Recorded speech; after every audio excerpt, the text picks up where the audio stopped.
More than 8 million people were diagnosed with tuberculosis in 2023. According to the World Health Organization, it is likely replacing COVID-19 for being the world's leading cause of death from a single infectious agent.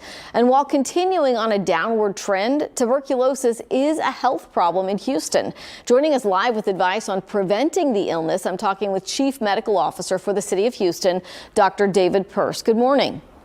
Good morning, Amy. Thanks for having me back. Yeah, absolutely. I mean, just to start, because I was surprised reading this news, tell people, what is tuberculosis? So we call it TB often, and then how does it spread? Yeah, so, TB is not new. We've been fighting it for centuries, quite honestly. And it is caused by a bacterium called Mycobacterium tuberculosis.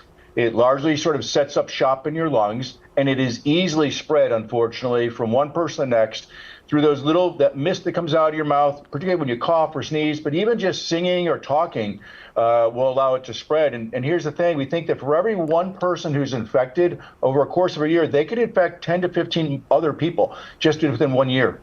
Wow, so then it does sound a lot like the same type of spread from COVID-19, like talking and basically it could become airborne, I guess. What are there people more susceptible to it than others? Yeah, so so anybody can catch it. The spread of it is really pretty indiscriminate. So anybody can catch it if you're around somebody who has tuberculosis. We worry about those who've got chronic illnesses, particularly lung problems, of having, risk for having the most severe consequences. But those are two different things. I want to make sure the viewers understand. The risk of spread is very easy to pretty much anyone. And then the other thing, tuberculosis is a really challenging illness because a lot of people who become infected don't get sick right away. And so there's this inactive form of it where it sits dormant. Now, those folks generally don't spread it, but at some point, years later, perhaps after they were exposed to it, they will develop. So they may not connect the dots that they were exposed to someone with tuberculosis 2, 3, 4, 5, 10 years ago, and now they're having the symptoms, which would make them think of it. And it generally sets up shop in your lungs. And it's going to make you cough, and it'll be a nagging, constant cough. If there's enough damage to your lung, you'll start coughing up blood. It can cause chest pain when you cough. You're going to have weight loss because you're going to have no appetite. And here's the other thing about tuberculosis. It's not just a disease of the lungs. It can affect pretty much any organ system, your kidneys, your intestines, but it's really severe when it gets in your lungs because you can spread it, but it also can cause just terrible problems if it gets into your brain or your spinal cord. Yeah, and I guess why I was surprised when I said I was reading this news that more people were getting it isn't it this on our general list of immunizations that kids get and that we sort of get when we go to the doctor regularly? Yeah, so unfortunately there's not a vaccine for tuberculosis. There is treatment, however, but there's not a vaccine for it. So really prevention is awareness of who you're around, and if somebody in your world, family member or coworker, somebody, tells you that they've got tuberculosis, that's when you may, consider talking. No, you shouldn't make it. You should go talk to your doctor and consider what your options are at that point. Wow. And so if you notice that sort of nagging cough and that you go to the doctor, do you think physicians right now are at the point where they would test for that? I mean, normally when you go with a nagging cough, they're like, oh, cold, flu, COVID. Yeah, and that's a problem because the early symptoms, and we've talked about this before, there's so many illnesses that the early symptoms are pretty generic, right? Body aches, low-grade fever, cough, not feeling good, and tuberculosis can be like that. But there are certain things.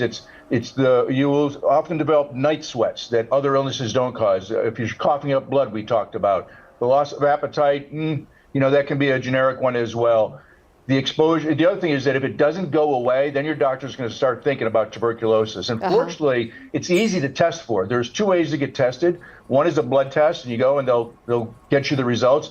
And the other is a skin test. And the only challenge with the skin test, it's very good, but you get a little bit of sample of antigen put under your skin, and then 3 days later you need to go back and have somebody read it, see if there's a particular type of reaction to it. So we've been doing that for decades as well. Both tests are really very accurate.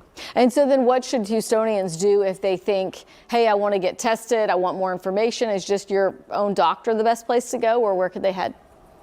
Yeah, so pretty much any primary care physician is going to be, knowledgeable about this because, again, this is not a new problem. It's one that is taking over. Well, COVID's going down. That's one good piece of good news. But tuberculosis is really sort of regaining its role as the #1 infectious agent that's causing death around the globe. So your doctors will be aware of it.